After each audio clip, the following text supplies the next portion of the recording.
పగిలే రాళ్ళని పునాది చేసి ఎదగాలని, తరిమే వాళ్ళని హితులుగా తలచి ముందుకెళ్ళాలని,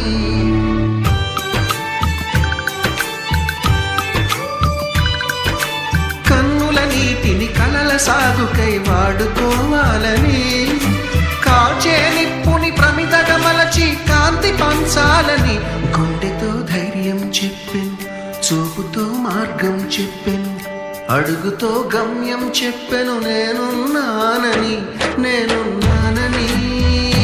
నీకేం కాదని, నిన్నటి రాతని మార్చేస్తానని.